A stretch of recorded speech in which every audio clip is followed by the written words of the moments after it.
Welcome back to Kings of the North, live from Pittsburgh. Doug Lesmerises and Bill Landis in a hotel room because we're going to Syracuse at Pitt on Thursday night, Landis, and we're stoked. We got our banners. We got our dragon statue. What else do we need? This lovely view of Pittsburgh behind us. It's out there. I promise. We are in Pittsburgh. So this is not the norm, but like we travel things, like trying to get here. We didn't want to do the show and then have to drive to Pittsburgh and get stuck in traffic and miss kickoff or anything. So we drove over this morning and we're excited for that. But we already previewed Syracuse Pitt. So if you want to hear a big meaty breakdown of this awesome Thursday night Northern ACC game, check out Wednesday's show where we also broke down Colorado-Cincinnati. On this show, big game breakdown Notre Dame-Navy. Big game breakdown Oregon-Illinois. Big game breakdown Boise State-UNLV. We'll have our fantasy picks to see who has the dragon statue at the end. And then we're going to cover every other Northern game, Landis, starting with Penn State-Wisconsin. And we want to talk a little bit, not just on-field football, before we get into this Penn State game.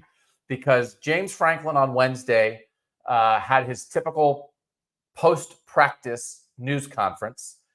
And on Tuesday, it had come out that two former Penn State players who were dismissed from the team this summer were formally charged with crimes related to rape, a rape accusation. And Penn State and the athletic department put out a statement about that. And then they said, that's our statement. But James Franklin came up and got asked about it twice and just like refused, didn't even like say anything, and just stepped away from the microphone and had a sports information director read again the fact that a statement was made. And I think just a lot of people, I think us included, are reacting to the way that a multi-million-dollar head coach, the face of a university in many ways, wouldn't even utter a word about a very serious thing. It's not about blame. It's not about, it's just like, don't you have to be able to talk about that a little bit?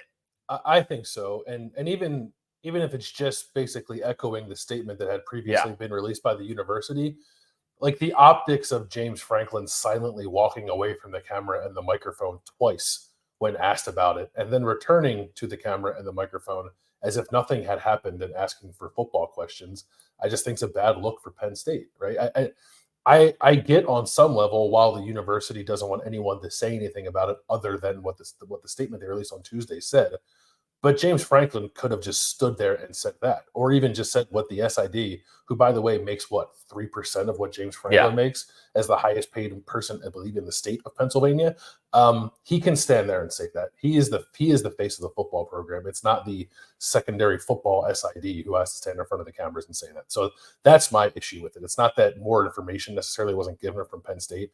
Is that James Franklin, I thought, looked a little cowardly and just dodging the question entirely. Football's not just football. You are running an organization. You are running a business in some ways. And again, it is, you have to be accountable. And so you have to stand up there and that's part of what you get paid for. And especially, and it's like now, not to dredge stuff up, but you do something like that, especially at a university where the head coach's handling of the organization as a whole was a giant deal in the past. It is part of the job. And I think the thing, and maybe fans don't care that much about it, but the thing that I think does grind, it's like to act like that's not part of your job. Correct. It is part of your job. Your job is not just X and O, put the second tight end in the game. And so like the way he walked away from it, the inference is that's not my job. Exactly. I'm going over here. And it's like, bro. Literally hiding behind a little standee of Penn State logos.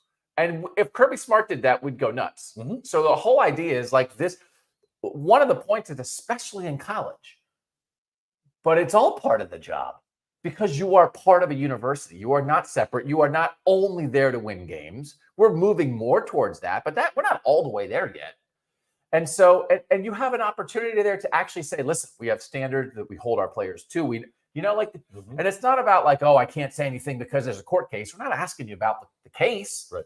We're asking you about two people formerly in your organization who are now charged with very serious things. You, as the leader of that organization, what do you have to say about that? That's an expectation of somebody in charge of it. I wouldn't like that. And if a president and an AD are like cool with that, then I don't think they get it either. So if you don't want to be in charge of that, then just make $750,000 for coaching football. Don't make $10 million.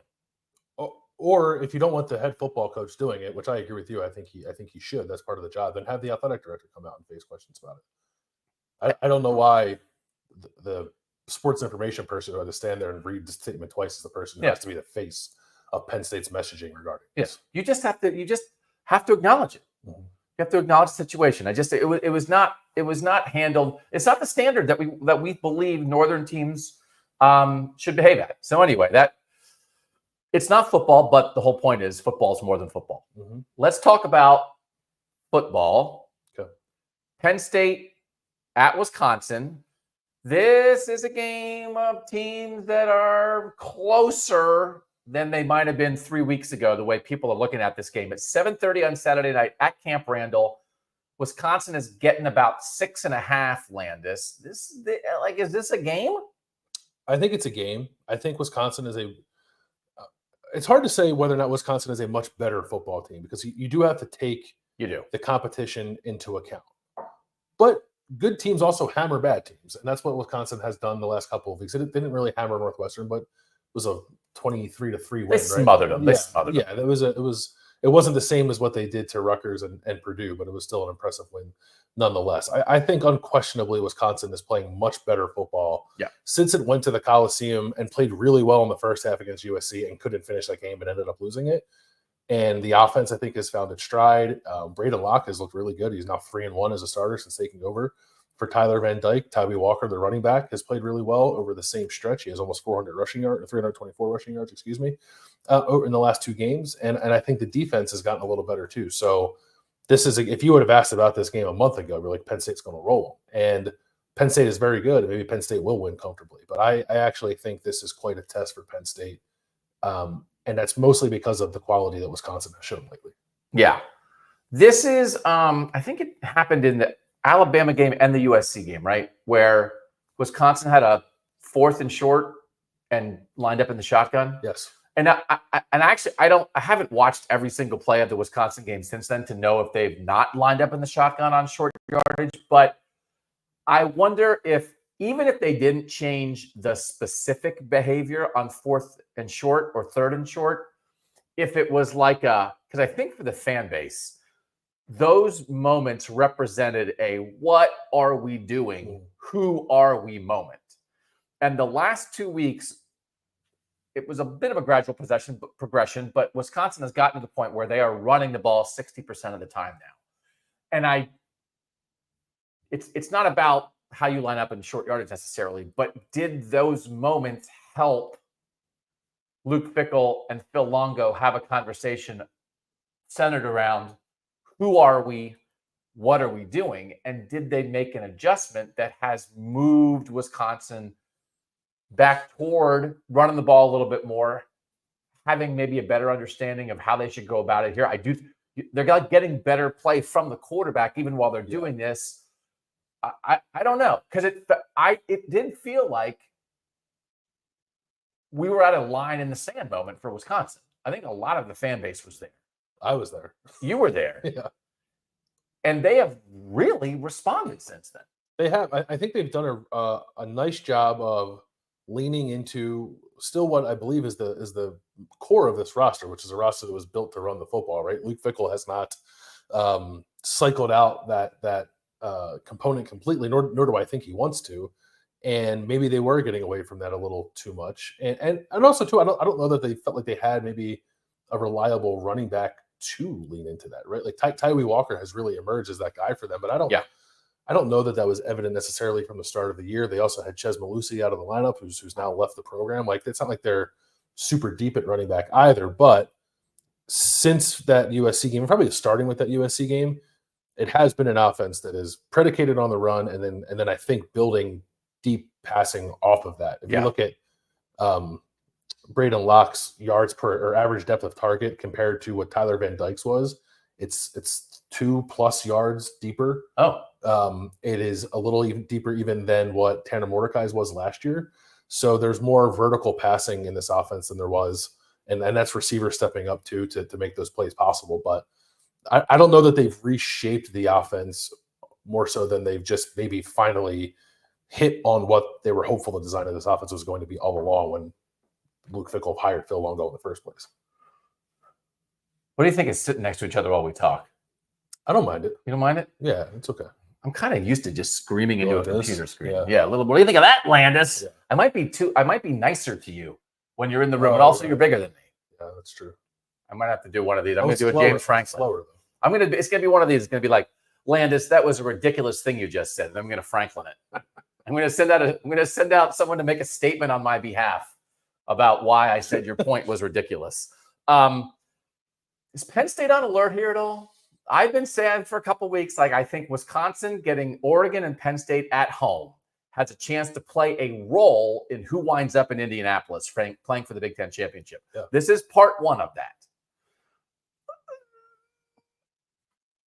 Are they on alert? Like, are we on upset alert? It's a 6 point. I just double checked it again. 6.5 points. Everybody like Camp Randall's crazy. Like, yeah, jump.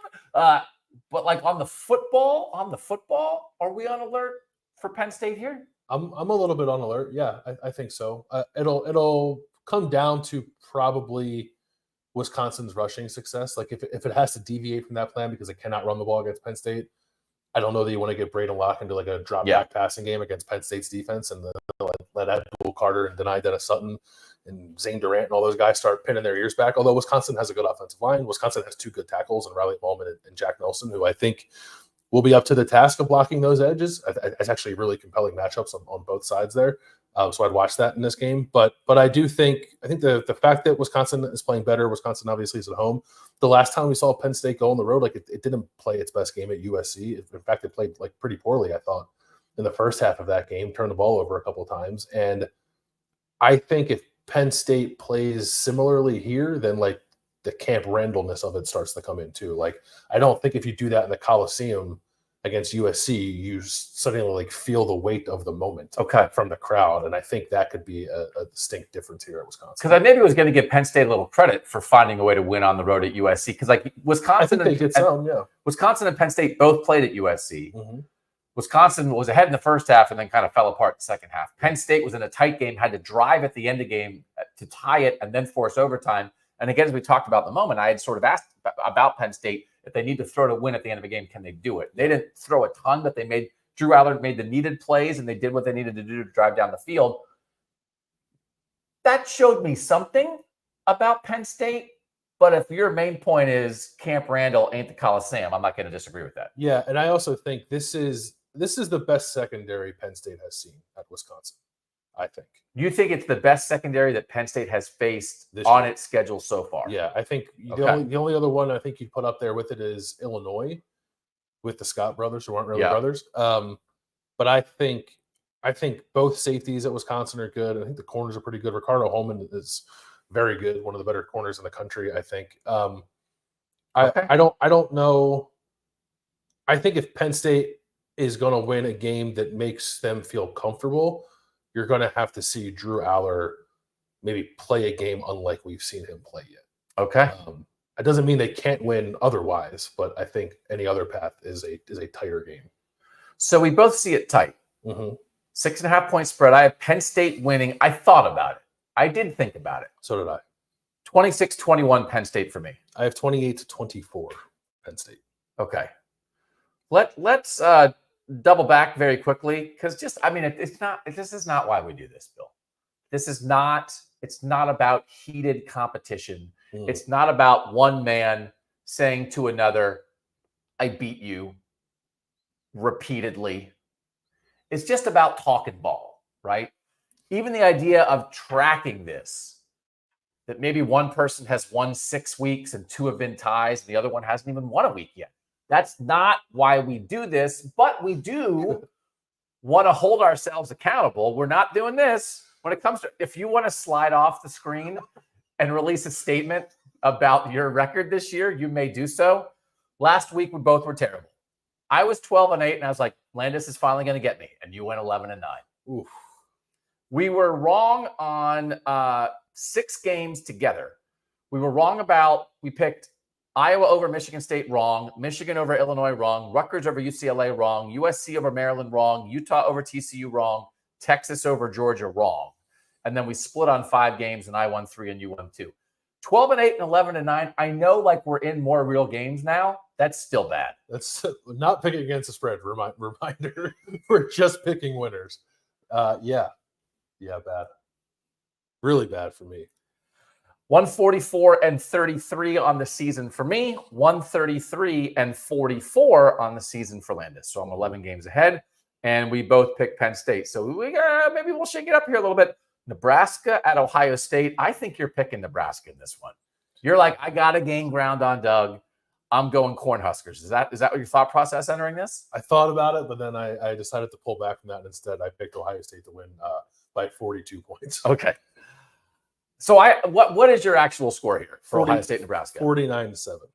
Mine is, you actually did pick it by 42. Yeah. Oh, okay. I picked 45-17. Ohio State's a 25.5-point favorite. This is a noon game in Ohio Stadium. Both teams coming off a loss, but Ohio State had a week to think about theirs. They were off last week. Nebraska's is nice and fresh after getting stomped by Indiana. Indiana and Ohio State in the statistical category, passing rate success, are the 2 most efficient, consistently successful passing offenses in the country. Curtis Rourke, before he hurt his thumb last week against Nebraska, kind of did what he wanted to do. Mm-hmm. There were some back shoulder throws on the sideline. I thought the Nebraska corners did not play well. Matt Rule thought the Nebraska corners did not play well. Tommy Hill was coming back from an injury. I thought maybe it's a plantar fasciitis, which is like, okay, if you're not yourself because you can't do everything you want to do moving around yet. I thought maybe that showed up a little bit, but they just threw on him. And then, like, in the second half, Taven Jackson had to come in, and he still threw 2 touchdown passes. So Indiana threw on Nebraska. I'm assuming Ohio State's going to throw on Nebraska, but Nebraska also just sort of did, again, a total, I think, internal and external, what are we doing? And Tony White, their defensive coordinator, I think believed they didn't play with enough confidence. I thought you could see much more downhill attacking confidence in the Indiana defense than you did in the Nebraska defense. If Nebraska plays at all like it did against Indiana defensively, Ohio State can name its score. The belief, if you have a belief in Nebraska here about playing a competitive game, I think it starts with, do you believe that they can flip the script defensively? And I think they can play better. They have been playing better defensively before last week, but I don't think this is the team to get healthy against. I think they can play better and will play better, but I'm with you. I don't know that happens this week. The major thing against Nebraska turned the ball over 5 times. And yes, Indiana got 28 points off of those 5 turnovers. Some of them were on short field, some of them weren't. And there were also 2 turnovers on downs from Nebraska too. So that is a lot of giving the ball away on empty possessions that if Nebraska can avoid that, and it has this year, turnovers were a huge issue for Nebraska last year. Huge. It had really not been before the Indiana game. No, great. So you hope if you're Nebraska that doesn't snowball.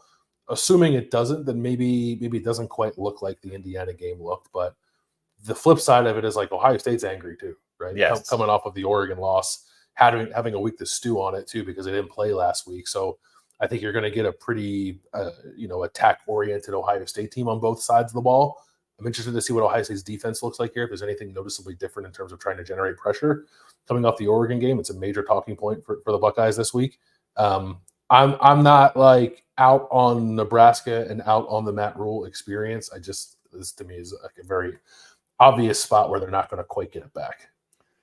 Ohio State is going to play a new left tackle because they did confirm that Josh Simmons, their left tackle who was hurt in the Oregon game, is out for the year. That's really unfortunate for Ohio State.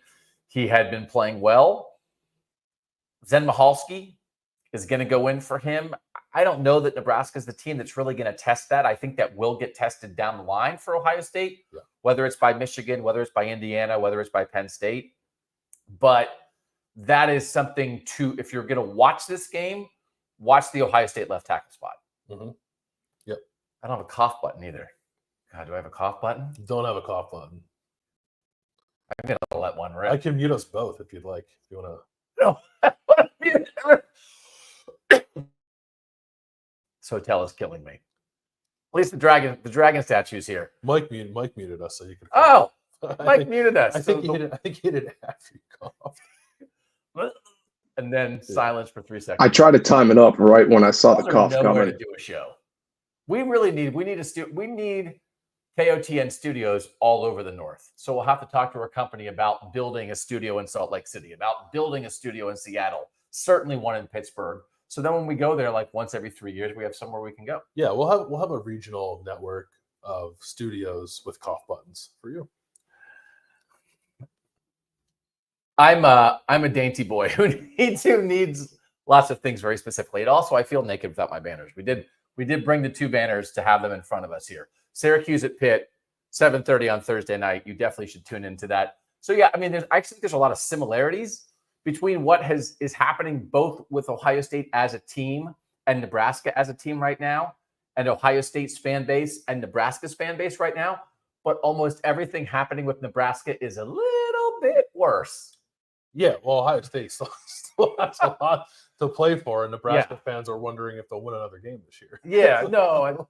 Marcus Satterfield, the Nebraska offensive coordinator said some stuff this week that drove Nebraska fans nuts about we're trying to get somewhere between 4 to 6 yards per play, and that's not very good. So this is I think both programs and fan bases are a little bit at least on edge, and then Nebraska is coming to Ohio State. So I think it has a chance to be a rough day for Nebraska, but I'm not abandoning Nebraska as a team. There are some teams, I think, in the North across college football, but there are some teams in the North where it's I think it's kind of over for the rest of the year. I'm not there with Nebraska. Are you? I'm not there. They're going to have to, I think, get over what are going to be 2 pretty tough back-to-back losses. Okay. But I'm not over it. Okay. Washington at Indiana. This is the other half of that blowout from last week when the Hoosiers handled the Cornhuskers.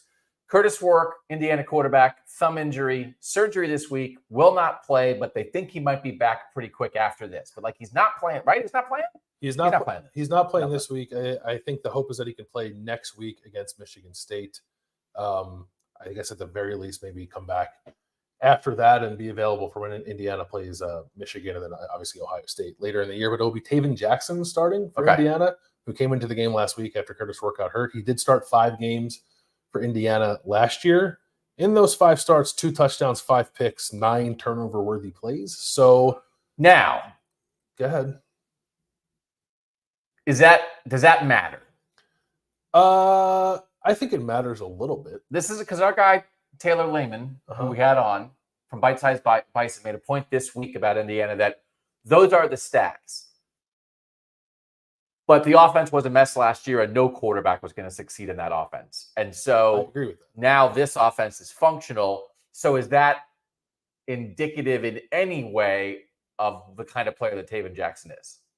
I'm not saying that it definitely is, because we got a really good look at Taven Jackson in Indiana's spring game, and I thought he looked awesome.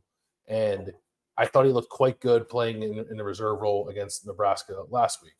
9 turnover-worthy plays in 5 games is a lot. If you want to chalk that up some to a non-functional scheme, which Indiana certainly had, and not a whole lot of weapons around him, I think that's part of the equation. But part of it, too, is quarterback decision-making. So he'll have to show that he has grown in that area. I think that he probably will, but I do think it's worth keeping in mind that perhaps Indiana will have less of a steady hand here at quarterback than it has had with Curtis Warwick. He's great. Yeah. It's just one of those things. I mean, Curtis works like Nick Saban. You can't say how great he is, and then when he's gone, pretend that the next guy's going to be just as good. Correct. So I'm not doing that, but I do think as far as functional backup quarterbacks go, I think a guy who started 5 games last year was a fairly highly regarded recruit, too. Went to Tennessee initially and then transferred back to Indiana. I think it's a pretty good backup quarterback situation. It's probably one of the best, honestly. Because they could be going to, Utah lost their quarterback and went to a true freshman. Mm-hmm. So, this is who'd never played. So, this is, I think there is something to that. It's a 6.5-point spread, Indiana favored. It's a noon kickoff. So, Indiana, we don't know what kind of quarterback play we're going to get. But the hardest thing about this game is that Washington's crazy. Which Washington team will show up here? And I guess the last time we saw Washington was not a particularly strong Washington performance. No.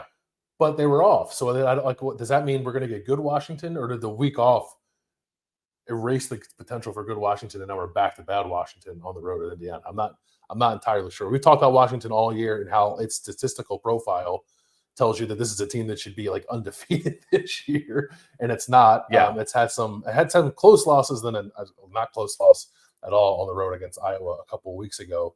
But I think the best version of Washington, if that's what shows up, is a very game here. Oh, I just gotta hold on a second. I just got a text from my spokesperson. My spokesperson says Doug does not know what to think about this game. Can I ask you a question about this game as you slide off camera? You may. Who is the best offensive skill player that Indiana has had to play against this year? Oh. I think it's Ty Felton at Maryland. Okay. And he missed like half that game with an injury. I love Indiana's offense. I actually think Indiana's offense will be pretty okay with Taven Jackson at quarterback. Indiana's defense has been awesome too. It has not seen a combo like this. Like a good Will Rogers is a pretty good quarterback. Denzel Boston, Giles Jackson, and they 100% have not seen a running back like Joe Coleman. But which we could say probably about all three teams that beat Washington, that they had not seen. Skill guy. I mean, Iowa had just played Ohio State. That's true. So here's the thing. And Iowa State. Michigan State had its off week and came out like a different team and beat Iowa last week. Certainly there is the chance that we get the best of Washington. That is on the table here. And the best of Washington against a at least slightly beleaguered Indiana losing their quarterback, then it's a game. It is a game. Yeah, and for me, that is a conversation about Washington's offense putting up points and like kind of, I think, going maybe like shot for shot with Indiana. Washington's pass defense is number one in the country in total yards and yards per game and third in efficiency. That's fake. It's fake. They've played Michigan, Iowa, Northwestern, and Rutgers. The only team Washington has played that can even throw the ball remotely is Washington State, and John Mateer actually threw it okay against them in that game. He only threw one touchdown, but I think he threw for like 250 yards. And the other games, like the teams barely threw the ball at all. So if you're trying to like figure out an angle in this game and you're looking at that, don't pay attention to that. It's not real. That is one of the things about Taven Jackson is he would start for Iowa or Michigan. 100%. Yes. Okay. 31-21 Indiana. I think it's at least competitive for a while. I have 38-31 and Indiana getting pushed the most it's been pushed all year, but still finding a way to win at home. College game day in town, by the way. I believe for the first time in Bloomington. It's been there, I think, when Indiana's had some Thursday openers, but like the whole Saturday shebang is there. Ooh, the whole shebang. Yeah. The whole shebang except for the quarterback. Michigan State at Michigan. This is a 7:30 kickoff in Michigan Stadium. The Wolverines are favored here by 3.5. That's moved, though. It opened at 5.5, I believe. Did it? Yeah. Okay. Michigan is coming off scoring 7 points against Illinois, which was the fewest points that Michigan scored in a game since getting shut out by Notre Dame and Brady Hoke's last season in 2014. So that's not good news for the Michigan offense. They are 6-6, these two teams, in their last 12 games against each other. Do you have the thing? Do you have a stat? The thing you just statted about the statness of? I took it from Twitter. So, but I'm gonna. The person who tweeted it is a diehard Michigan fan who usually has good information about the Wolverines. Twitter handle is Thick Stauskas. Oh yeah, I follow that guy. Yeah, it is since two C's. Since 1950. Michigan is 1-16 against Michigan State teams that have gone on to win at least 8 games. So which is basically like when Michigan State's good, Michigan doesn't beat them. So what is Michigan State good? Is the question. Well, they are now. They did. They had their off week, and then now they're good. Their Michigan State offensive line played well. People thought last week against Iowa. This is one of those. I thought it was a great game for Michigan State. We've had a couple teams where they played Michigan and Iowa back to back. I feel like, and it's like which is great because they're the same team. They're the same team. So if Michigan State now, the one thing is, so Michigan State last week very successfully picked on the opposite corner and the injury replacement slot corner for Iowa. Will Johnson's probably going to play. His position coach in the middle of this week said they're optimistic about him playing the great corner for Michigan. He came out of last week's game, but Michigan also does have an opposite corner spot that can get picked on, right? So and the nickel spot too. Yeah. So there are still pickable, honorable spots in the Michigan secondary, and Aiden Childs looked like he grew up in the off week and played quite well last week. And so if you get that Aiden Childs, they ran the ball well with that, probably the best performance by the Michigan State offensive line. And I don't know, can Michigan score 20? I don't think so. So now we're talking about, okay. Well, I picked them to score 21, but I think it'll be hard. Yeah. Like, this is, I guess, right. So it's only 3.5, and it's moving, it's moving 4 Michigan State away from Michigan. I think it's a tough spot for Michigan. Sharon Moore's kind of not tipping the hand on the quarterback. I think I would go back to Alex Orji, just like any of these. When you can't throw it, go put the guy in who can run a little bit and give him a run package. I think the same thing about Iowa and Brendan Sullivan. So I don't know that anybody knows what they are going to do. I certainly would not be surprised if they end up playing multiple quarterbacks again while they keep searching for something. But this is kind of like Jonathan Smith and Michigan State. Like, this is not beginning of the year. This is first-year head coach. I don't know. I got Michigan State 21-17. This is a good spot for the Spartans, man. I have Michigan State 24-21. Sharon Moore did say, so there was media availability, he was like pretty coy about the quarterback thing, saying like maybe we'll open it back up. And I think that same night on the radio, he said they're probably going to start Jack Tuttle again. Okay. But I could see multiple quarterbacks, to your point, playing in this game.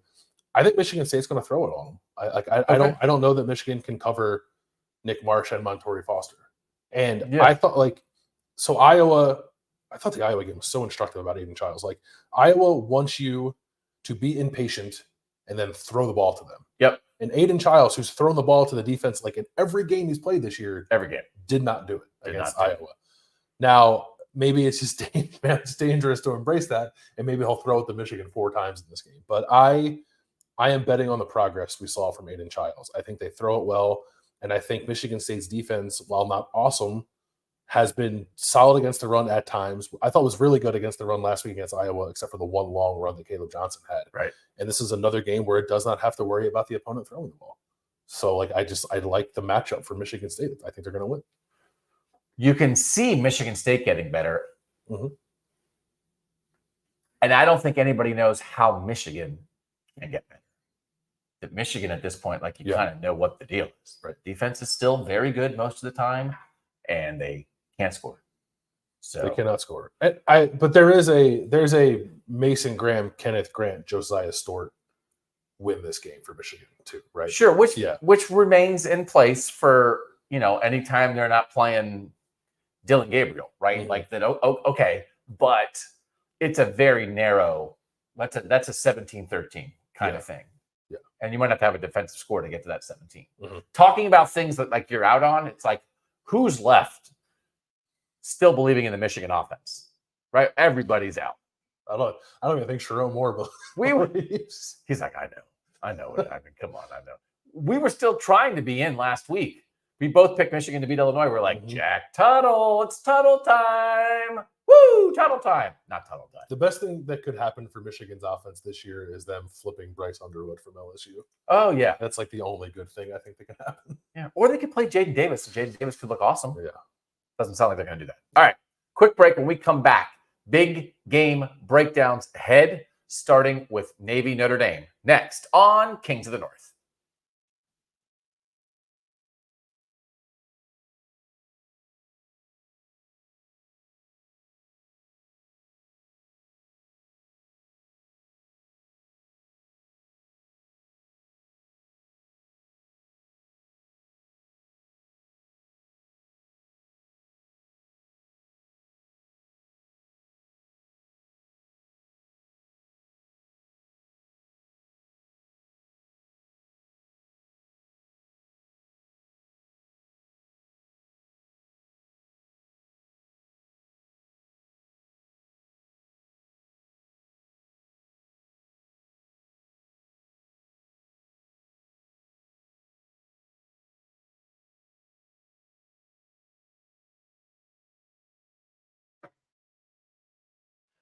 Back on Kings of the North. Good news, I got a good cough in during the break, so hopefully I'll make it through this segment. Doug Lesmerises, Bill Landis, give us a thumb. We'll take that thumbs up. Woo! If you want to subscribe, that'd be awesome. That means you won't miss any Kings of the North because there's a chance that we'll do a post-game show after Syracuse Pitt tonight if A, the game deserves and demands it, and B, we can. Yeah. We can technically figure it out in the Pitt press box. So if you're subscribed, then what happens? Does like an alarm go off in your house, like Watch Bill and Doug? How does that work? Your home security alarm will go off to alert. No, you should get like a push notification. If you hit the not only like and subscribe, but hit the bell, you'll get a notification when we go live. That's what the bell is? There's a bell. That's what it's for. I've seen the bell. I've never known what the bell's for. That's what the bell's for. I don't even get notifications about our own show because I never knew what the bell was for. Wow. I have a lot of those moments. This is what being old feels like. You just constantly have those moments where you go through life noticing things and you don't know what they're for. And then a young person tells you what they're for. Wow, that got real. Navy Notre Dame, big game breakdown, noon. MetLife Stadium. You can call it the Meadowlands. You can. Notre Dame's favored by 13. This is the third meeting, I think, in the Meadowlands in MetLife Stadium between these two teams. Anyway, the last time they played there, Navy beat Notre Dame. In 2010, they upset them. The last Navy win in the series was in 2013 in Jacksonville. Why are you playing Jacksonville? The only Super Bowl I've covered one Super Bowl. Navy City, Jacksonville. Is it? I think so. Oh yeah, no. The only Super Bowl I ever covered was the Super Bowl in Jacksonville, and they had some hotels that were on ships and stuff because they didn't have enough hotels. I don't know what happened in that Super Bowl. You don't know what happened. I wrote a glowing column about how Terrell Owens came back after and played with a broken leg and stuff, but the Eagles didn't win. Sorry, bro. Is this a game? Like Navy, so I think people know this. Navy is quite good. Navy is 6-0. Navy's trying to go 7-0 for the first time since 1978. They're trying to have 2 ranked wins in the same season for the first time since 1958 because they've already beaten Memphis this year. Only 3 teams in the country that have won all their games by double digits, Army, Navy, Indiana. So Navy is rolling people. It's a game? Is it a game? I think it's a little bit of a game. I was slightly surprised to see a double-digit spread. Okay. Notre Dame's also been handling its business pretty well. So let's start. This is the every time everybody it's Navy, Army and Navy with the service academies. People want to talk about the offense and how they go about it. And again, like both Army and Navy this year are absolutely playing awesome, and they are doing what they always do, but they feel like they're a little bit better throwing the ball. But anyway, Navy offense, Notre Dame defense, what matters here? It's a different Navy offense, I think, than what people might expect. Navy went out this past offseason and hired Drew Cronick, who was the head coach at Mercer. He's a sitting head coach at the FCS level. They hired him to be their offensive coordinator. He's also at Lenore Ryan, and then before that at a lower level. And he's got a strong wing T background. But he calls this the millennial version of the wing T. I'm not entirely sure what that means. I think people misuse the word millennial a lot to describe things that are just like, not old. But you get hip. It's the hip wing T. You get wing T, you get flex bone, you get spread option, you get drop back pass, you get RPO. Like it is a pretty robust offense that Navy is running.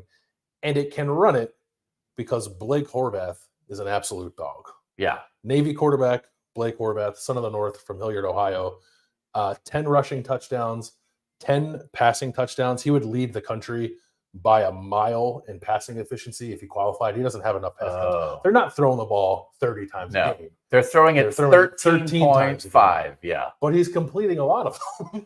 And he's throwing 10 touchdowns. To this point, Army and Navy are always at the bottom.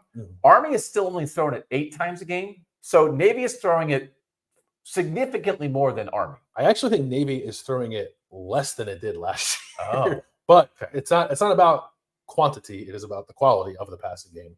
And it is really good. Because Blake Horvath can actually spin it a little bit. You watch him on a 3rd and 9 play, just catch the ball at a shotgun. There's no option fake. He just drops back 3 steps and rips the ball down the sideline for a first down. And it almost feels like Navy's cheating. They shouldn't be able to do that because of everything else they do on offense. And he's an incredible athlete. He's the team's leading rusher, which you would expect from a good Navy quarterback. They ran a play against Memphis where Blake Horvath pitched the ball, handed the ball off, and then they did a throwback to him, like on a wheel route. And it was like kind of a bad throw. And he jumped up over 3 Memphis defenders and caught the ball and brought it down. He's 6'2".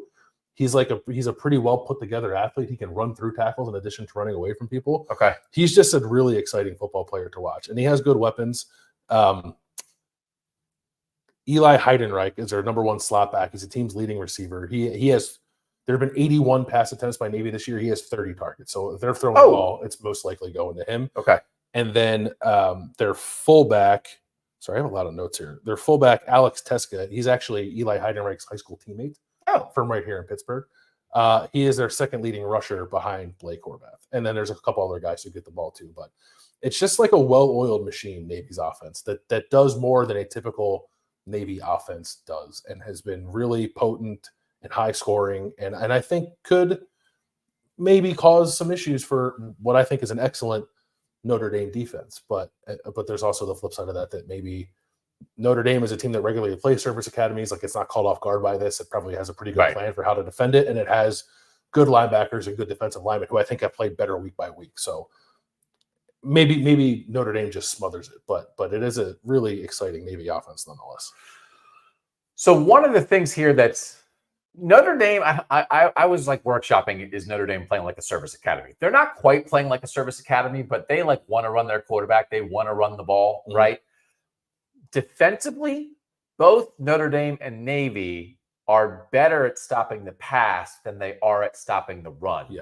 But both offenses, obviously, especially Navy, but Notre Dame too, want to run the ball. So this is I don't think either defense is great at stopping the run, and the things that they do best, like, nobody's really going to try. So there's not really opposing styles here, right? No, it's varying degrees of styles. Yes, that no one's more. Navy is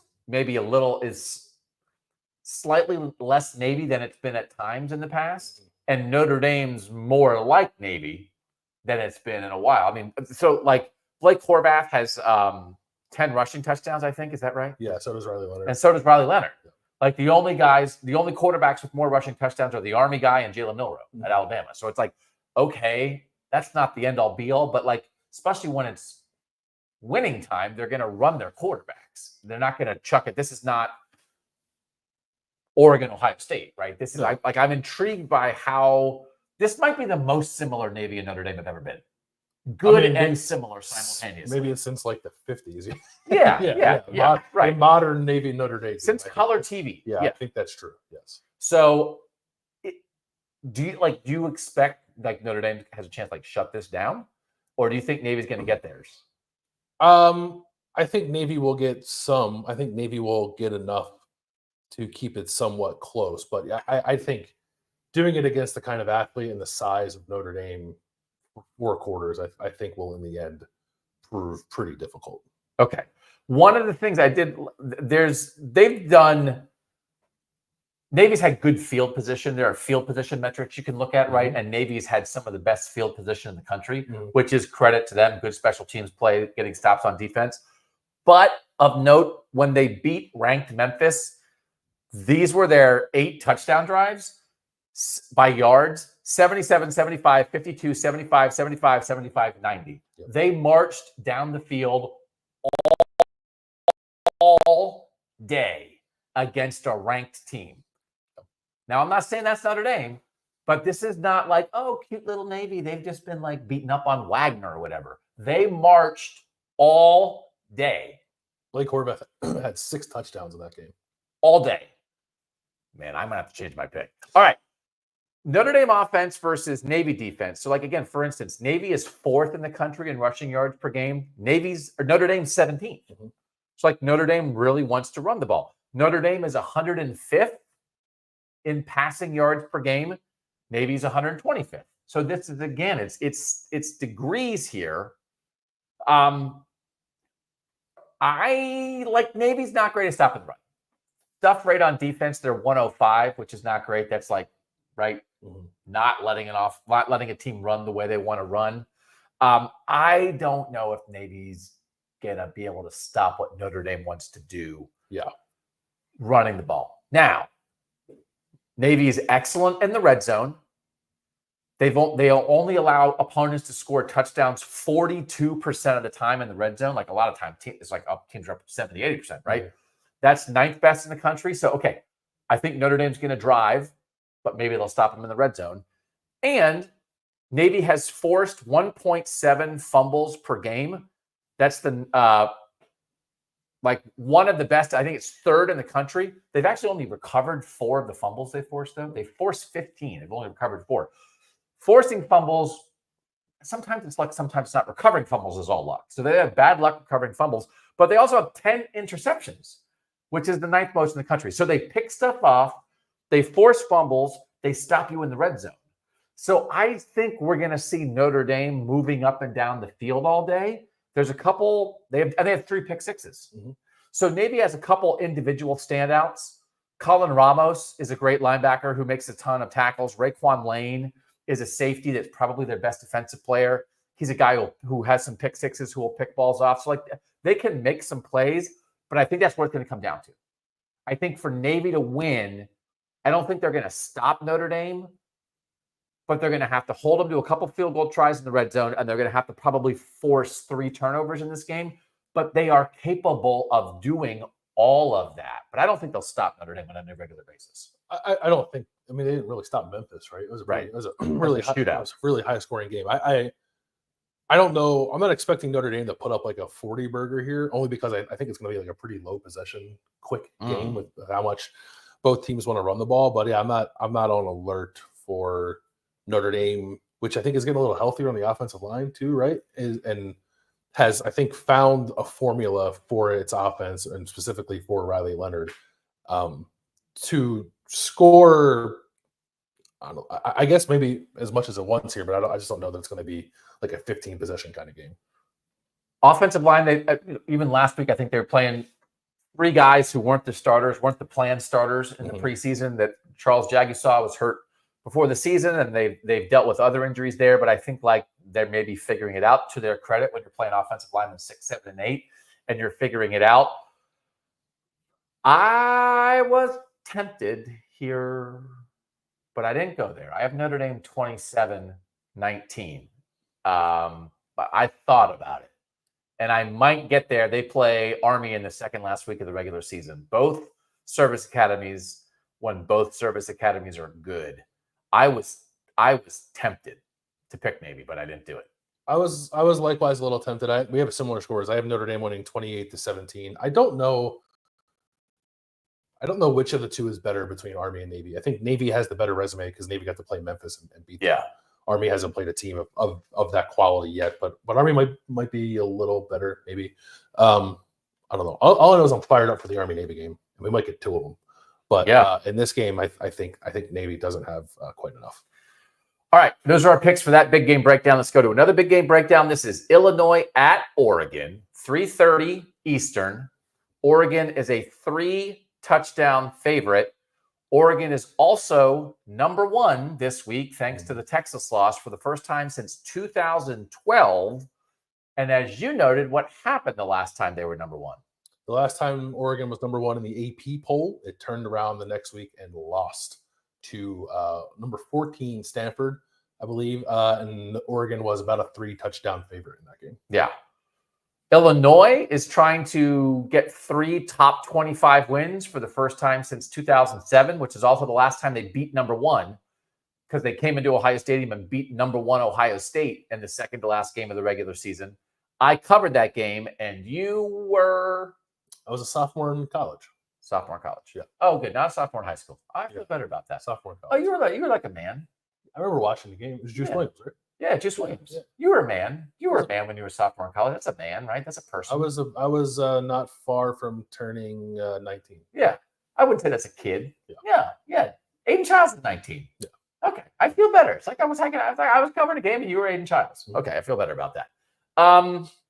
Oregon offense versus Illinois defense. Scott brothers, Dylan Gabriel, Tez Johnson, like, are they going to chuck it around on these guys, or does Illinois get slow down? I don't know what to make of Illinois' defense because it came off of a shockingly bad performance against Purdue, which I think is actually, you can explain some of that. Ryan Walters is the head coach at Purdue, and he knows the Illinois defense cold, and I think knew the ways to attack that, and had a new quarterback. And also Aaron Henry, the defensive coordinator at Illinois, I think to counter the knowledge that they knew that Ryan Walters had, tried to change too much, and they've said that multiple times since then. Brett Bielema said it immediately after the game, and Aaron Henry said it again this week. Like, they outthought themselves in the Purdue game, which is why during the game last week against Michigan, I saw where Michigan fans saying, like, I can't believe we're only doing this when Purdue did that to Illinois the week before. There are reasons for why that happened. And then Illinois' defense was great last week against Michigan, but again, Michigan can't throw the ball. Right. So this is a balanced, explosive, efficient attack from Oregon. And if you think you just look at it on paper, that just seems like there's way too much there for Illinois to account for. I think especially when Dylan Gabriel is playing as well as he's playing. But it's not like Illinois doesn't have guys on defense, right? You mentioned the Scott brothers, like, and Gabe Akis, the outside linebacker edge rusher for Illinois, had an awesome game last week. And they were all saying, like, this is the guy we thought we were getting when we brought him into this program. Like, they're looking at that as a breakout moment for him and hoping that he can build upon that. So maybe you get another performance like that from Gabe Akis. Maybe Tara Edwards on the middle of the defensive line gives you something that's going to be a little bit disruptive, right? It's not that I don't think Illinois' defense is hurting for talent. I just don't know that it has enough in the right spots. And like we saw what Oregon was able to do against Ohio State's defense, especially throwing the ball down the field, it could end up being a pretty stiff challenge for Illinois. I guess the one thing that comes with that is Illinois has now seen Oregon be pretty aggressive throwing the ball down the field against Ohio State. And then even again last week against Purdue, Oregon threw it down the field pretty well too. So it's not like it's going to get caught off guard by that. It's just like, can your guys run with Evan Stewart and Tez Johnson when that's a tough ask of anybody? Yeah. Right. I'm wondering if Oregon's just like locked in. Like, this is it. It took a little bit to get here, but like, this is it. This is Oregon, and we're going to play like the best team in the country. Yeah. And we're not going to blow our number one ranking like we did a decade ago when we were number one. Like, I think it's possible to come out of this weekend and not have a debate. They're number one, but I think people would debate, are they really the best team in the country, even though they beat Ohio State? I think we could come out of this weekend and be like, unless you're Kirby Smart or some other Yahoo SEC homer, be like, it's Oregon. Did you see what they did? Like, I think that's possible. Who is, if you had to pick a team that is more lined up for a potential letdown, is it Oregon, which is now number one in the country and feeling pretty good about itself, or Illinois, which just had like one of the best wins in its program in memory, coming off of beating Michigan? I would say I think it's Illinois. Right? I think it's Illinois. Oregon's letdown spot was last week, and I was super impressed that they were just efficient and handled business on a Friday night on the other side of the country at Purdue. So like, I'm more believing like, okay, watch out. Like, this is who they are, and they're not going to beat themselves. You're going to have to go beat them. And as good as Illinois has been this year, I don't know they have enough to go beat them, right? Yeah. There was no update, by the way, on Terrence Ferguson, the tight end, number one tight end for Oregon, did not play last week against Purdue. Dan Lanning didn't update anything, including some stuff on the defensive side. But we don't know whether or not Terrence Ferguson will play. But Kenyon Sadiq, I thought, played really well in his place last week. So if he has to play, I think Oregon will be fine. It felt like initially they were sort of talking maybe a little bit of a stretch here. It's an appendectomy, right, for Terrence Ferguson. Yes. So on the defensive side of the ball, as you mentioned, Jordan Birch has been out, the great defensive end for Oregon. He was, what was he? He was questionable for the Ohio State game, and then he was just out for the Purdue game. So he was injured in practice, but I think 2 days before the Ohio State game. So it's kind of it's getting. So anyway, I think that's right. Anyway, he's probably not back. Bottom line, he's probably not back the way Dan Lanning is talking right now. But they've been okay without him. Mateo Uiagalelei has played really well getting after the passer. Birch still has 5 sacks, but Uiagalelei now has 5.5. He leads the team.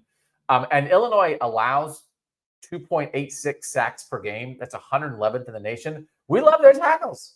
I don't know if we're like it now. We really love the J.C. Davis, the left tackle. You can see Melvin Priestley giving them up a little bit. It's a little bit of a struggle. Yeah. So And then Illinois only averages 4.05 yards per carry, which is not very good. It's kind of been an ongoing thing with Illinois' ability to run the ball. Luke Altmaier only threw for like 80 yards last week, but they won. And Oregon's talking a lot about Luke Altmaier. I think has almost 300 rushing yards this year, like a mobile quarterback. We've got to account for that. He bailed them out a lot last week. But could have been sacks. So that's like on the table here, but I don't like the matchup for Illinois. I think Oregon's too explosive, and I think Illinois is going to really potentially have to grind for points here. Mm-hmm. So it's a ranked matchup. It's a good game. Tune in, but I kind of don't like it for the Illini. Illinois has had some interior offensive line issues too, and I don't know that they did a great job handling Mason Graham last week against Michigan. It didn't ultimately impact the game, but now they got to contend with Derek Harmon and Jamari Caldwell in the middle of the Oregon defensive line. I think there's probably too much for Illinois to handle there. I do think you can throw on Oregon if you can give yourself the time to do so, and maybe that is me extrapolating too much from Ohio State throwing the ball really well against Oregon. But I like Luke Altmaier. He's good, and I like Pat Bryant. I like Zachary Franklin. I think if there is time to throw, there will be opportunities for some explosive plays for Illinois, which I think might help Illinois cover and potentially keep it close. But I agree with you that there's probably too much in Oregon's favor here for Illinois to spring an upset. 3 touchdown spread. I do have a slight cover. I have Oregon 34, Illinois 16. I have Oregon 38-28. 38-28. Okay. This is, as we already talked about, like a 10-win Illinois season with losses at Oregon and at Penn State. You'd take that. Yeah. So that might be what they're looking at. All right, last big game breakdown is Boise State and UNLV. Mm-hmm. This is a Friday night game at 10:30. It is a G5 game. We always do a G5 game. This week we're doing a G5 big game breakdown because it is a big game. Stephen Godfrey and I talked about it, sort of like the ramifications of it on Wednesday about like this is certainly the inside track to the G5 playoff spot for the winner of this game. Boise is coming off a bye. UNLV won at Oregon State last week, and I just want to give a shout out to the game notes from Boise State. They got after it. They have the good, funny headlines. They have all the stuff. This is their bye week stat headline. It ain't no lie. Bye. Right? Mm-hmm. That's bringing it. Yeah. Since 2001, off a bye, Boise State is 27-1. So that's a tough spot, and I do want to give it. So that's laying that groundwork there. We'll start with the Boise State offense versus the UNLV defense. Boise's doing a good job with the Ashton Jeanty Heisman campaign. They're doing a great job. I had not realized it to this degree. You can go to HEI2MAN.com. It's Heisman.com, but it's a 2 instead of an S. I have no idea why it's a 2. Do you know why it's a 2? No, he's number 2, right? Is that why they do it? Yeah. So they have a really good, like they are laying it out for this guy, and it is just ridiculous how good he is. And my analysis of the Boise State offense versus the UNL defense is like, are they going to stop this? Well, he's had like 250-yard games this year. He averages 9.9 yards per carry. He practically beat Oregon by himself. And now their quarterback has played pretty well. Maddox Madsen, who I did not know this for sure, but Adam Rittenberg at ESPN.com wrote a story about him this week. He is named for Greg Maddox. Oh, nice. I love Greg Maddox. You do love Greg Maddox? I hated the Braves as a child, but man, yeah. I love Greg Maddox. I was right in the middle of that for the Chicks Dig the Long Ball stuff. Oh, yeah. I was covering baseball then. I think they actually might have filmed the first Chicks Dig the Long Ball commercial in Philadelphia at Veterans Stadium, like while I was covering the Phillies.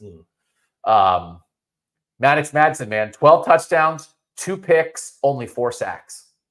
And against Oregon, when they did not win, they did not beat Oregon, but they probably should have. Oregon scored 2 special teams touchdowns and won by a point. Yep. Maddox Madsen was 17 of 40 for 148, and they almost won. And he's been much better than that since then.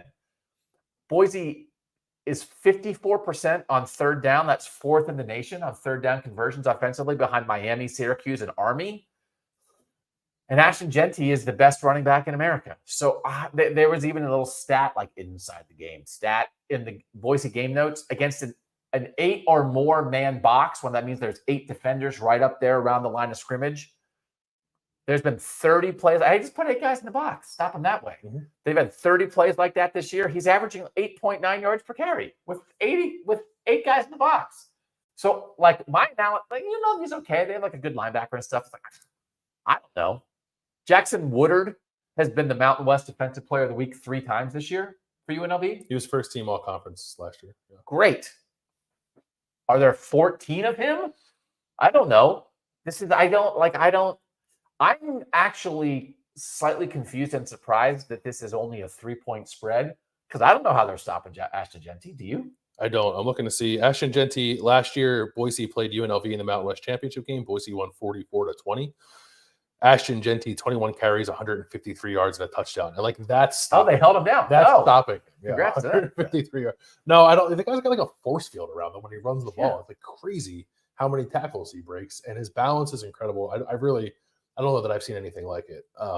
It's really special. So, can they stop him? No, I don't know that anyone can. That's why he's going to win the Heisman Trophy this year. MC. So then is the discussion, if this is a game, if this lives up to the spread, it's only a 3-point spread. Mm-hmm. Is that based on, well, Boise can't stop UNLV either? Potentially.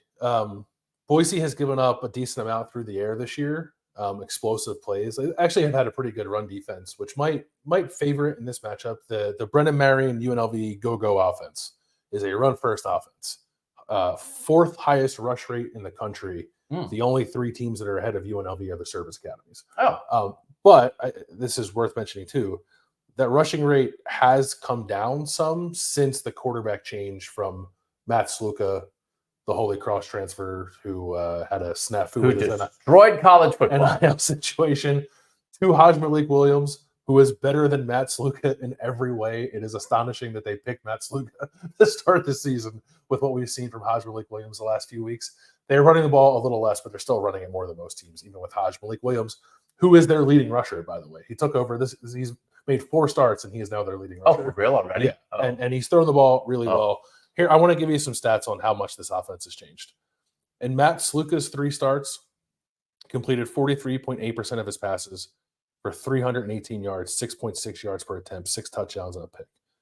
Hajj Malik Williams in the 4 starts since, 70.5% completion, 838 yards, 9.5 yards per attempt, 10 touchdowns, and 1 interception. And this is actually the better one. So Ricky White is an incredible receiver for UNLV. He's one of the best in the country to transfer from Michigan State. In 3 games with Matt Sluka, he had 8 receptions for 126 yards and 3 touchdowns. In 4 games with Hajj Malik Williams, 35 receptions for 479 yards and 6 touchdowns. They got rid of the worst quarterback, brought in the better quarterback, and then that better quarterback said, I'm going to throw the ball to our best player. And UNLV has been cooking on offense ever since. You know what Hajj should do, man? Go ask for some more NIL money. For more money, honestly. If anyone should ask for it, it's him. Yeah. Wow. Ricky White, a really good special teams player, too. He has like multiple punt blocks this year, right? Yeah, you mentioned field position earlier when we were talking about Navy Notre Dame, yeah. Number 1 in the country net field position is UNLV by a large margin, and I think perhaps even a historical margin. If you go back through, if you look at the FEI ratings and look at net field position as far back as it goes back like 7 or 8 years, there is no one close to what UNLV is doing right now. So it's a combination of really good special teams, blocking kicks, and they take the ball away. They have 16 takeaways this year. Oh, yeah, because when they played Syracuse, you were like, oh, UNLV has a bunch of interceptions. I'm like, it's fine. And Kyle McCord. Yeah. Jalen Catalon, safety transfer from Texas, is a really good player in UNLV's defense. So that's what we're talking about. It's a game between 2 1-loss teams. Boise lost to Oregon by a point, and UNLV lost to Syracuse in overtime. Mm-hmm. Or this would be undefeated versus undefeated. This is a high-level game. Boise is definitely one of the 25 best teams in the country, and UNLV is probably in the top 40, top 35. So it's like, it's a G5 game. It's like, yeah, I don't know. Like, this is better than a lot of middle of the road. You know what this is better than? Most SEC games. Yep. And guess what? You can't have Boise. By the way, if you guys didn't watch it, now I'm getting mad again. So I was on the Ari Wasserman and Andy Staples show, and Andy Staples tried to claim BYU for the South. That's how desperate they are down there. It's like, God, can we find a third good team in the South? How about BYU? I think there's Sun there. No. So I'm gonna watch it. I'm gonna go to my high school football game. Can I brag briefly? I'm very excited for Friday night. It is senior night, and that means I get to walk on the field with my drum major daughter on senior night. Nice. Yeah, because it's all about me. You gonna take a carry? Oh, no, don't get me started. Okay. Yeah, no, that I may not be able to watch UNLV Boise because I'll be in the slammer because I stole the football at the game. So I'm going to go to that on Friday night. I'm going to have my high school football game. You guys should go watch your high school football game and then come home and watch UNLV Boise. Yep.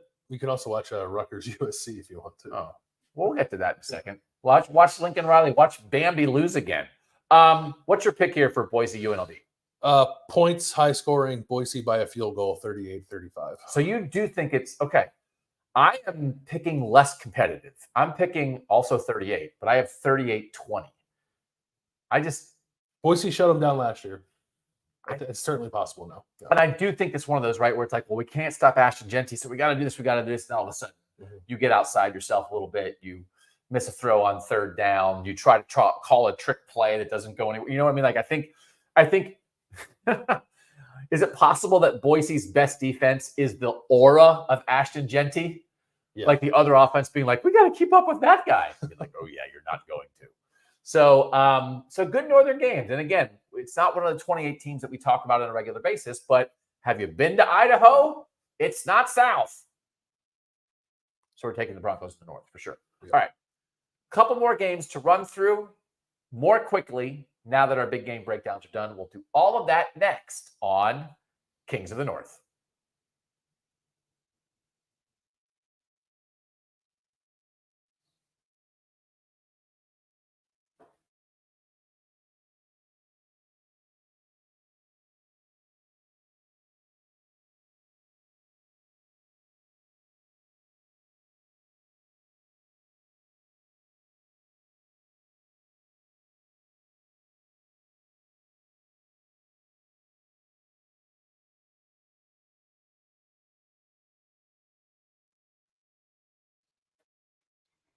Doug Lesmerises, Bill Landis in a Pittsburgh hotel room.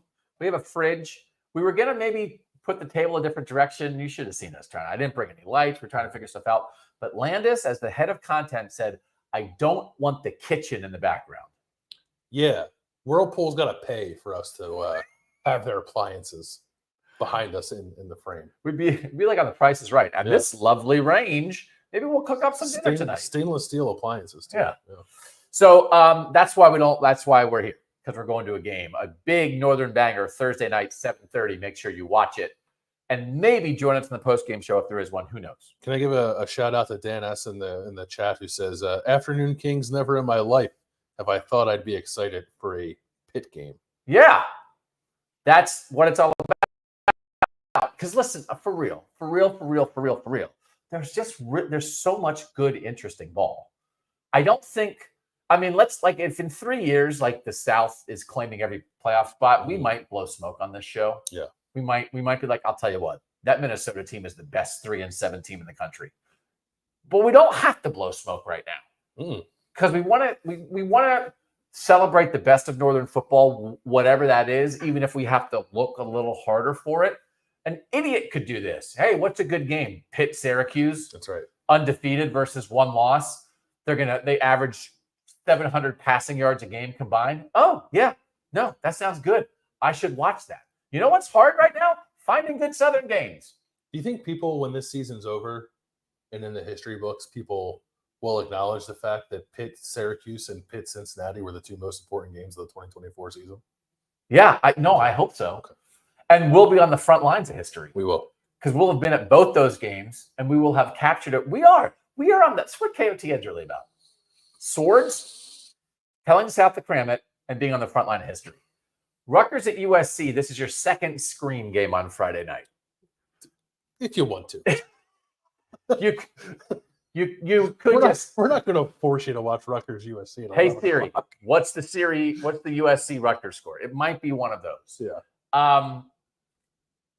Rutgers is getting 13.5 in LA. It's 11 p.m. on Friday night. I don't know. I think Bambi could lose to Greg Schiano. In a fight, yeah. I agree with that. The football teams in their current state, I don't know. Rutgers, but here's the thing: Rutgers is injured, Yeah, but proud, and USC sucks. So I think Rutgers could win. Rutgers is really banged up. Greg Schiano, Rutgers left on Wednesday to go out to LA on a Friday night for a Friday night game. During his Monday press conference, he was like, I don't have to talk about injuries because we have an availability report. We'll see who gets on the plane. So I don't know. They were missing Aaron Lewis and Wesley Bailey, their two top defensive ends last week. I don't know that they came out of the game with any other glaring injuries. Okay. And the guys who were out before, Robert Longerbeam, Flip Dixon, Tyreen Powell, played against UCLA. But Greg Schiano also said, maybe I played some guys. He played some guys who were not 100% healthy because he thought they were better than the alternative. Okay. But the trade-off there was, and those guys didn't play very well, but he said it in a way that had me thinking, like, if there's guys on the fence, maybe he won't play them. Oh. That maybe he did not put those guys in the best situation, didn't put the team in the best situation. So we'll see what that availability report looks like. I think it could be another instance where Rutgers, which is also dealing with issues at tight end too, could be pretty banged up. I wanted to read this quote.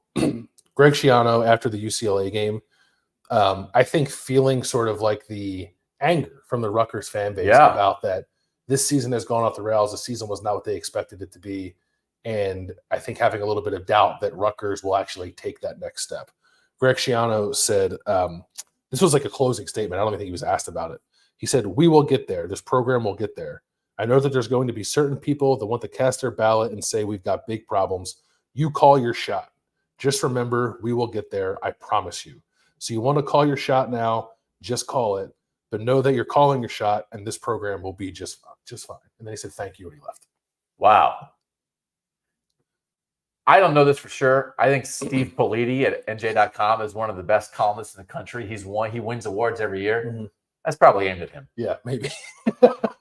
which is what it should be. Like, you should challenge when you cover a team and they're not performing to expectations, and your readers and fans and viewers are feeling let down. You should challenge that team. Yeah. So good. If he challenged them and Greg Schiano accepted the challenge and said, "What? Call your shot? Call your shot, Lincoln Riley." Yeah. How about that? Just take out some of that columnist anger on USC. Rutgers 31, USC 28. Yeah, I have Rutgers losing 31-14. Because Lincoln Riley, if he has the opportunity, like we said last week against Maryland, turns out USC is not better than Maryland. But if he has the opportunity to put a big number up here, he will to make himself feel better, even though he stinks. You know what I say to that? Call your shot, Landis. Hey, Greg. Call this shot. This is going to be you again. Next week on Monday on the show, you're not going to be here, and you're going to send in a statement. Bill Landis regrets his pick of USC. I regret calling my shot. No further comment. Louisville at Boston College. This is Friday night also? Mm-hmm. Oh, this is the appetizer for UNLV Boise. BC at home. It's homecoming. Friday night game for homecoming. I feel like I planned that better, maybe. I don't love it. Yeah. TV networks, though. BC, although it gives Red Sox fans an excuse to not watch the Yankees play in the World Series. Oh, that's good. BC, that would resonate with Bill O'Brien. Yeah. BC getting 7.5 against Louisville. This is one of those teams. I'm not like abandoning Boston College, but that loss to Virginia Tech hurt my feelings.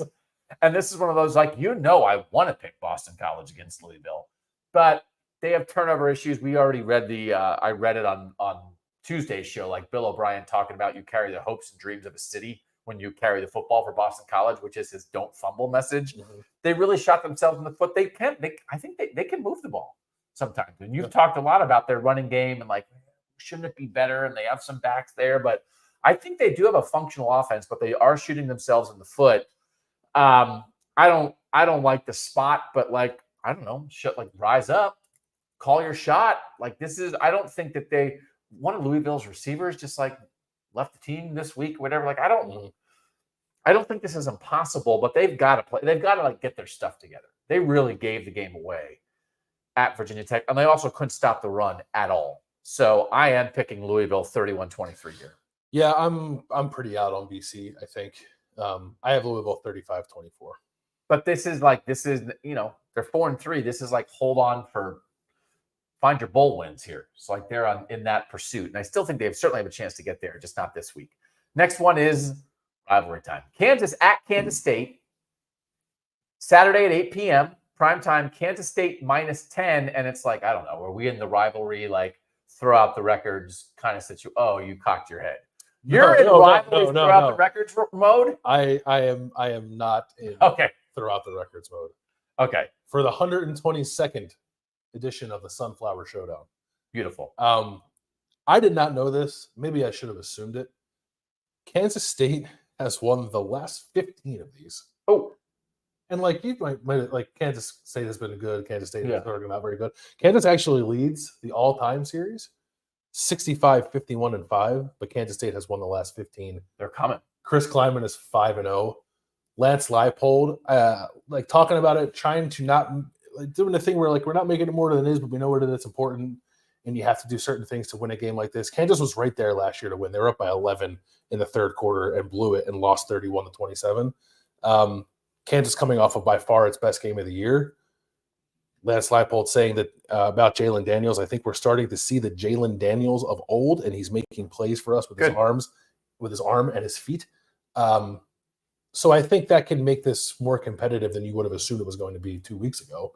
But I still have Kansas State and Avery Johnson out-dueling Jalen Daniels in Kansas. I have 35-24. I have 35-17. So we're in the same ballpark. I think it's a little less competitive. This next one I am confused by because I don't understand how college football betting lines work sometimes.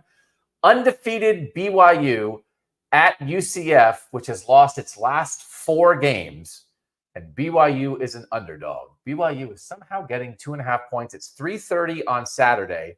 To repeat, UCF has 3 wins this year. Their wins are against New Hampshire, Sam Houston, and a 1-point win versus TCU. They have lost to Colorado, Florida, Cincinnati, and Iowa State. I know they gave Iowa State a game last week, but Iowa State pulled it out. BYU's been pulling games out all year. For real? BYU's going to go lose in Orlando? For real? For real? I guess football's crazy, bro, but like, who's betting UCF? Show me the sharps who are like, oh, man, you don't know. I'm a college football betting expert. Give me the Golden Knights or whatever they are. For real? What did T-Shoe say? T-Shoe is as confused by me as I am. Okay. Like, his numbers don't show this. We are baffled as to why this is the case because I don't think UCF is good. So, like, let's start there. So I think BYU absolutely handles business in this one. I have 27-13. I want to look. Someone in the chat said that the line for this maybe has moved some. Did you check this morning? No, I did not. I was driving to Pittsburgh. Oh, yeah, me too. Yeah. Actually, you were driving. Okay. I wanted to talk about our special moment. You look up the betting line, and I'll talk about our special moment. So we're driving, and Landis has the playlist in, and I'm also doing my research because I still have stuff to do. And a song comes on, and I say, this is my favorite song. And what do you say? It's also my favorite song. We have the same favorite song. Mm-hmm. And guess what it is? Friends in Low Places by Garth Brooks. It's not. It's Just Like Heaven by The Cure, which is like, I don't know what that means. It's like, oh, yeah, I like that college football show. You mean the one hosted by 2 guys whose favorite song is a Cure song? Mm-hmm. That college football show? Yeah, that college football show. Take that, SEC. The mature college football show that's in touch with its emotions. This line has moved more in UCF's direction, -2.5 on DraftKings as I look at it right now. Okay. Well, that's what I had 2.5. No. What is it again? Oh, you had when I looked at it, it was a pick 'em. So you're right. You had okay. Yeah, but BYU is an underdog. Yeah. So like I don't. That's the thing too. Like it's one of those things again. It's moving opposite of what you think. I think some other books it's 3.5. Do you have a reason? I don't. Okay. Are you picking UCF or BYU? And you've been on UCF. You acknowledge some of the things that UCF might do well. But they run the ball really well. I think it will be a test for BYU's defense. Okay. Iowa State gave basically UCF 2 touchdowns last week. One a pick six, one an interception was returned to the 1 yard line.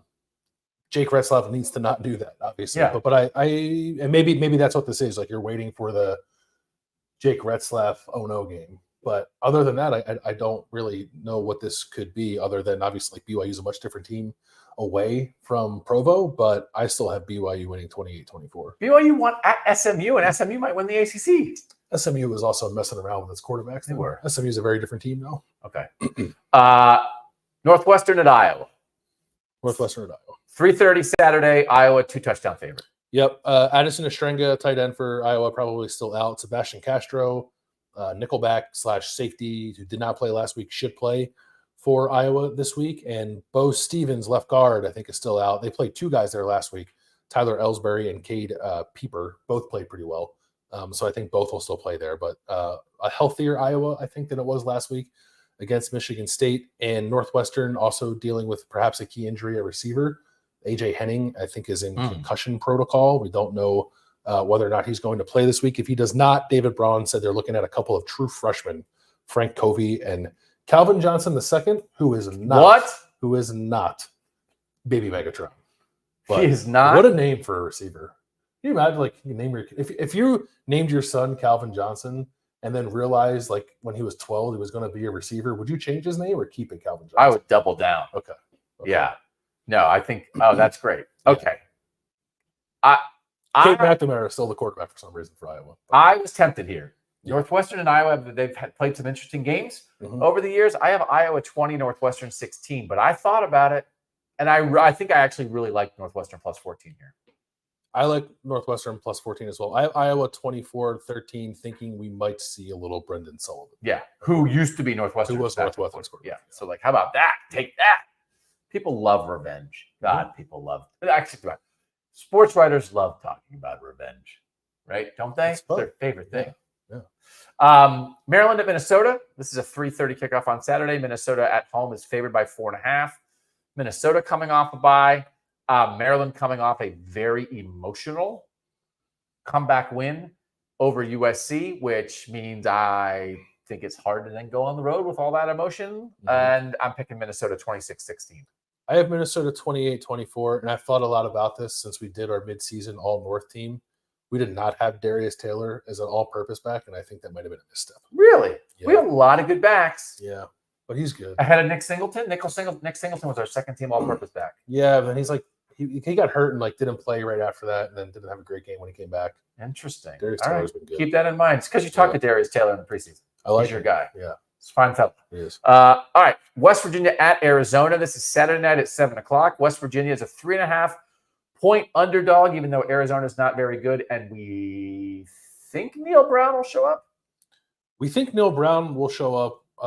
To be determined whether or not Garrett Green will show up, West Virginia quarterback, whether or not Wyatt Milam, West Virginia left tackle, one of the best tackles in the country, will show up. Neil Brown said it was too early to tell on those two injuries. So you could get a Nico Marchiol start here. Which I think is okay.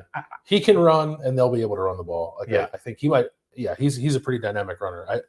I don't think this will become a game where West Virginia necessarily has to throw the ball. Arizona is dealing with some injuries as well. Lost its starting middle linebacker, lost a starting offensive tackle last week. So they're pretty banged up too. Neil Brown said that he did not – he was asked, what did you think about Nico Marchiol playing in place of Garrett Green last week? And he said, I didn't think he played well. So, Rick, a pretty blunt assessment from a coach who's not doing a very good job. He's been pretty blunt about his players. Yeah, so they'll need better from Nico in this game. I think they'll get it, and I think they'll run it pretty well. But I have them winning a nail-biter, 31-30. You're taking the Fighting Mountaineers? Yeah. I have 27-20 West Virginia. He talks sometimes like he doesn't want to be the coach anymore. I think he knows he's done. Yeah, so he just lets it rip. What's on his heart. Say what's on his heart. Man, like they had a good year last year. I was all about it, man. And I even understand like what's happened. I don't think it's like inexcusable. It's odd how he's talking about his team and his program. Mm-hmm. I have much more of a problem with what he's saying than what they're doing. Because I get it. You know? I think, but it's a build up for him, right? Like, he's been under the gun for a couple of years, right? And this is probably as hot as it's been. Yeah. And I don't think he's handling it well. Yeah. All right, Utah at Houston. This is Saturday, 7 p.m. Eastern. Utah's favored by 3.5. I don't even know if they should be. It is not going well. This is one we're out on Utah. Like, is there anything left here? I like Utah's defense still. Okay.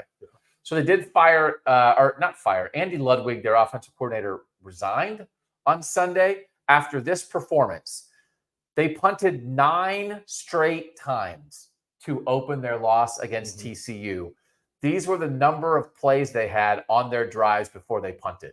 3, 4, 4, 5, 3, 3, 7, 3, 3. So 9 punts to open a game, 5 of them 3 and outs. And they scored on a 71-yard touchdown and then went punt, stopped on downs to lose. They scored 7. So initially I was like, man, I don't know. I feel like Andy Ludwig and Kyle Whittingham go, oh, no, he should have quit. That was bad. They're playing the true freshman quarterback, Isaac Wilson. He was 17 of 33 for 199 last week. 1 touchdown, 1 pick, 4 sacks. Like, I don't know, brother. Houston is not good. I guess I'm picking Utah 19-12. You saw this in the pre-show and said my score was what? Gross. Yeah. But like you found it appropriately gross. Yeah. Because this is 8 field goals and 1 touchdown. Maybe a defensive touchdown for Utah. I have Utah winning 23-7 with a defensive touchdown. They are turning the offense over to Mike Bajakian, who was the Northwestern offensive coordinator and then was an analyst on the staff at Utah.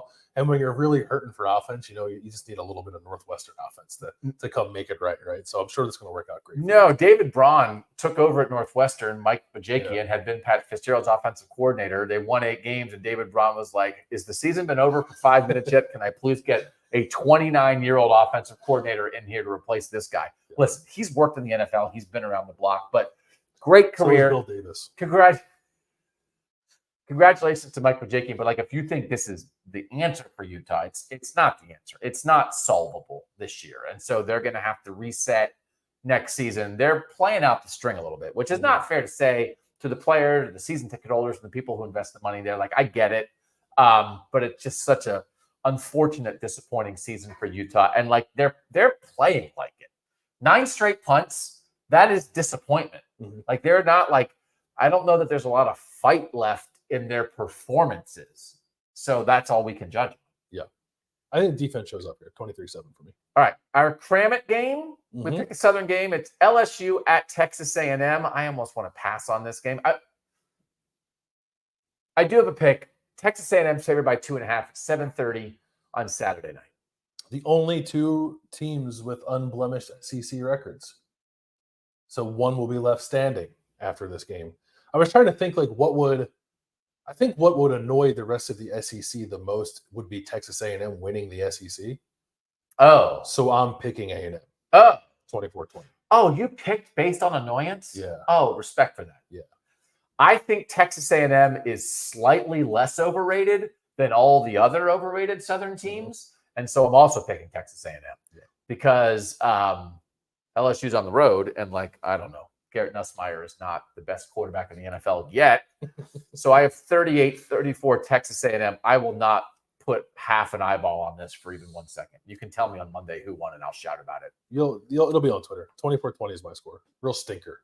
Yeah. Oh, you picked an annoying result and a stinky score that will add to the fraudulity. What's the word for fraud? Fraudness? Frauditude. There is a thing. I don't mean to be an old man with words because language evolves, and I understand that. But I heard an announcer doing it the other day. I guess a millennial announcer. And here's the thing. The word comfort is already a noun. And then comfortable is a way to take that noun and turn it into an adjective. But when you want to then use the word comfortable as a noun, you don't have to say comfortability. You can just say comfort. Oh. Yeah. And there was an announcer who said comfortability 11 times in the game. And I was like, it's literally 2 syllables. What if you have the ability to comfort someone? I don't know. Yeah. Check back next week. Yeah, for Doug's language corner. People love that. Let's talk about a dragon statue. Woo! Yeah. Who's claiming it? It's 4-3 so far. We make fantasy picks each week. We pick one Northern quarterback. We pick one Northern skill player. You cannot reuse your picks.